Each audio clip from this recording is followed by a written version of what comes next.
Namaste everyone, I am Umangavatta back with a review of a highly relatable book, especially for us, the people of South Asia. The title of the book goes, What I Did Not Learn at IIT by Mr. Rajiv Agarwal. Mr. Rajiv Agarwal holds a mechanical engineering degree from IIT Kharagpur. Then he has a master's in engineering from USA as well as an MBA from US. He has over 3 decades of experience in the work field. Friends, almost all of us might feel that our schools or colleges or universities have failed to provide us with the practical skill set. However, Mr. Agarwal presents a different point of view. It tells us that it's not only about the books, it's about the events, the functions, the programs, the social initiatives, the internships that are here to guide us. That is why, instead of giving the title, What IIT Did Not Teach Me, he titles the book, What I Did Not Learn from IIT. The key learnings of this book can be summarized to 3 focal points. Point number 1, instead of trying to figure out the true passion, Mr. Agarwal suggests us to do every work passionately. Mr. Agarwal is very honest, except that even after decades of working in the work field, he is yet to find his own distinct passion. Rather, he is involved in all walks equally with the same passion, and that has led him to newer and newer opportunities. He gives us example that even after having a master's in engineering, when he was in the first trimester of his MBA, he was not hesitant enough to work as a data entry operator for his finance teacher. Well, how did it help him? Well, it helped him to gain the significant insight of the stock market. Similarly, another internship opportunity as a marketing person helped him get a job at Microsoft, and eventually he also became a marketing manager here. The first point, get involved in everything passionately.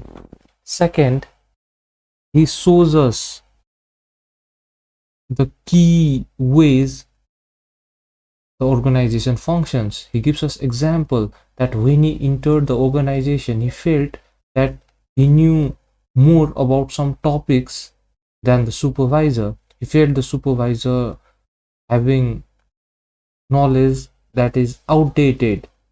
But with time, he realizes that the supervisor is not a specialist of a field, but a generalizer. He has to manage each and every field, and hence he is the supervisor. Also, it shows us the clear picture that the first 3 years of our work life are not going to be fair to us at all. We might even have to function as donkeys.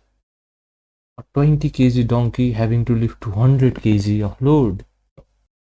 It is eventually after the initial 3 or 4 years that the life might be a little fairer to us. He also shows us a wonderful quote. The quote goes, work does not bring stress to our life.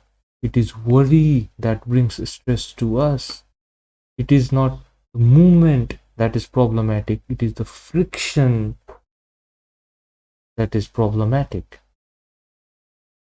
Going to point number 3, it showcases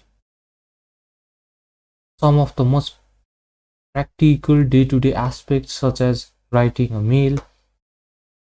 Some suggestions are to start the subject section with a verb.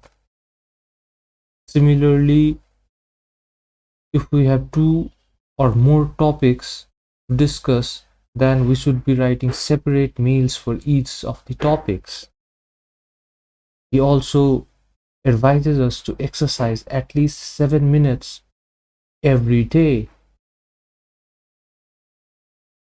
YouTube suggestions of the harms of sugar, the importance of checklists are also given. Finally, towards the end, the, the author clearly demonstrates that it is the decisions or the choices we make up that shape us. They, let me share an example of the author. In the 1970s, Mrs. Indira Gandhi had declared an emergency in India. The author was a student at UP, studying in a government school, the only English medium school in UP, and it was not affordable to him. Also, it was very far. So, after his plus two, he decides to give an entrance exam at IIT. There, the IIT JEE exams were to be answered in English. He has got no foundation at all in English. Does this stop the author? No, it doesn't. How does he learn English then? There's the time of emergency, there are very few English books available, the press is scrutinized. He helps himself by listening to BBC News every day at 10 p.m. What a zeal! He also showcases how tough it was for him to leave his family for higher education, how tougher it was for him to go and pursue your life in US. Have got to make a strong decision and be a part of this globalized English learning society. Friends, you might be shocked to hear that Mr. Agarwal till day spends at least 10 minutes to improve his English. He spares 1 hour each week to gain his skills. It is all about the choices that we need to make and become globalized citizen in this world. Thank you for your time.